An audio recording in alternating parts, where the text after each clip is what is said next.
when somebody says, I would love to do what you're doing, you got to put in the work. I don't, what I'm about to say has nothing to do with journalism. It has to do with any profession that somebody wants to go in. Do you have the work ethic to be great? It's as simple as that. Do you want to put in the work?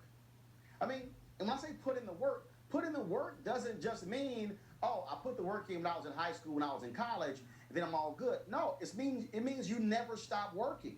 I mean, I'm sitting right here. I mean, just so you understand what I mean by put in the work.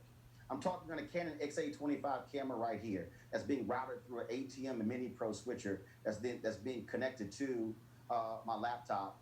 Then I got a Blackmagic Assist monitor here. I'm also watching the color grade on the green screen, as well as the microphone levels, and then also all the background. And I'm actually recording the show on here as well. Earlier, when we had some audio issues, I'm sitting here going, I don't understand why we're having audio issues. When I see the VU meters on the monitor, when I see right here the microphone switch is on over here, and so then I go into the software and I'm seeing the VU meters right here. But then when I go inside, I go to my sound preferences, and I see that it was reverting back to sound on the laptop, which means that it was picking up the sound that was coming through the headphone jack, which actually where I had my earpiece. So I had to sit here, and so while in the last question, while he was asking, I actually found the problem, diagnosed it, fixed the problem, and so now the audio is exactly how I want the audio to be versus using the microphone that's on the laptop. I'm 51. I'll be 52 in November. Why am I saying that?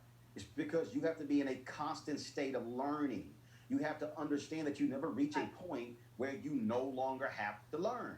And so what it means is if you want to be, and so look, there are things that I do, a millennial or a Gen Z can't tell me what the hell to do because they don't know.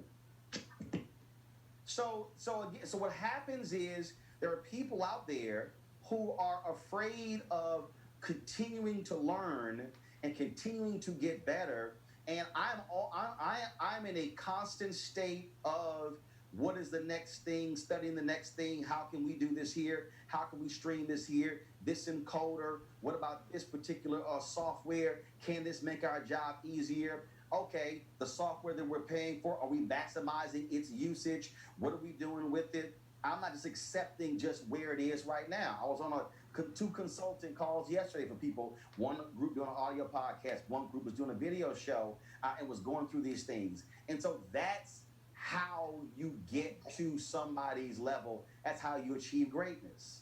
And too many people don't want to go through that. And so folks want to watch the show, and they want to see Roland Martin Unfiltered, like, oh my goodness, you're interviewing Spike Lee, you're interviewing T.I., you're interviewing Ice Cube, you're interviewing all these people, and then it's sort of like, wow, I want to do that. No. But you got to ask, how did you create the relationship where you were able to get all their individual and cell phone numbers so you're not going through a publicist or going through a business manager or going through an agent, you're going to them direct. You have to learn that. And so I will tell anybody, stop focusing on the hype because you want to be on stage and you want to be known and you want to have 2.7 million social media followers like I do.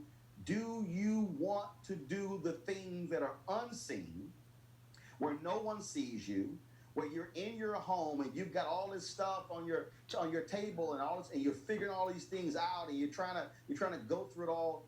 Do you want to do that? Then all of a sudden you find out if folks are real. My experience, most people don't want to put the work in to be great, which is why they are not great.